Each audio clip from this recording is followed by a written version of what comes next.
Well, hello. I'm going to take your attention upstream, way upstream to the center of our fair province, to the Peace River Valley. I was recently at a fundraiser called Keep the Peace, and it had packed entertainment and talent and speakers. And one of the entertainers and organizers was Holly Arntzen, my guest today. Holly was on stage with the Wilds, Kevin Wright. She shared the stage with the Boom Booms and Art Napoleon. And it was a party with a purpose. Let's begin there. Why did your attention go to the Peace River, Holly? Just before I go there, I just want to say, and Jason Buey Band too. And the fourth musician. Buey, he was awesome. Kevin Wright and I produce Voices of Nature school music programs, and we did a couple of those. We went up to Fort St. John twice on 2 occasions, and we went out to the farm of Ken and Arlene Boone, and their farmland is located right in the area that's going to get flooded should this proposed dam go through. Mm-hmm. So I became personally connected to the place and the people.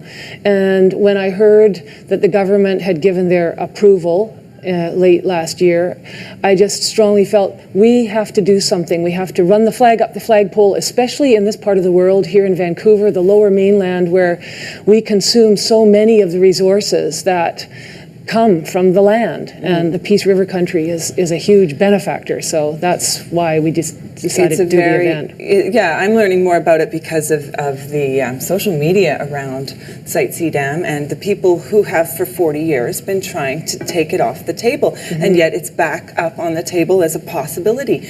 Despite all the studies that have said, not such a good idea, we don't even really need that much power, it's pretty expensive, and what about alternative energy?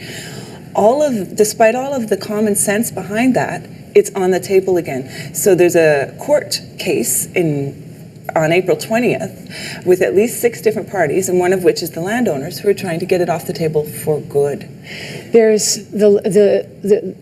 I believe there are 6 First Nations court cases launching, and the landowners are doing their own court case. Yeah. So this particular event was to raise money for their court case, but there's a suite of 7 of them, and the landowners' court case starts up on April 20th. So another purpose for the event was to say to people, pay attention to this. This is coming, and these court cases are the best and possibly the last chance to stop this proposed dam. So the people who can go and witness in the courtroom are welcome to do that. That's important, and to really pay attention to the underlying issues. Yeah, and the underlying issues are that there's a disappearing agricultural land in our province, and there are blatant people ignoring the First Nations inherent treaty rights around how they extract and flood.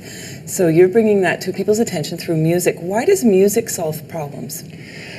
Well, I love to think it solved it, but what music does, that nothing else does, is it speaks to our hearts. Yeah. These issues around the Peace River Valley are things that ultimately most of us care very deeply about, and yet we don't hear enough about why it's important. And music connects us. Music speaks to our emotions and to the things deep within us, and it causes a different kind of conversation to take place. That's what I find. You know, I've done lots of situations where issues are being discussed, and you throw a song into the mix, and you come out the other side, and you're thinking a little differently. And in this case, music, I mean, there has been lots of speaking and writing, and there needs to be something more about the Peace River Valley to engage people, and I think music is part of that mix. Okay. So what is it that you've particularly taken on, sort of personifying water in a lot of your songs? Yeah. And Up Your Watershed is the one that I really like. It's the rock and roll hit. But you are almost taking back the power of language and putting it into water. Since you've been singing since the 70s, you've been the Claquit and all the way through. How have you noticed the activism has changed briefly in that time? I mean, that's a long span to view. How have activists changed? I'd have trouble answering that succinctly in the time I have right now. Okay. What I have noticed is that's changed is that the response is changing. I find, 20 years ago, climate change was being mentioned, but it was really like a foreign topic to people, the general public. Similarly with the Peace River Valley and the proposed Site C dam, it's an issue now that people they're aware of why it's important to think about it. When you mention these things, climate change or our ability to adapt to what climate change is bringing us, there's a much more, people, I guess, they're just more aware. That's what I find. It's not so much of an argument anymore. And so I think there's more solidarity. There's more awareness, and I think what activism has accomplished is sort of raising that level of awareness in the public. So Holly Arntzen, the founder of the Artist Response Team, it's been an honor to have you here today. And let's keep the peace. And this dam that's looking for a reason, the people see no reason for this dam. No damn way.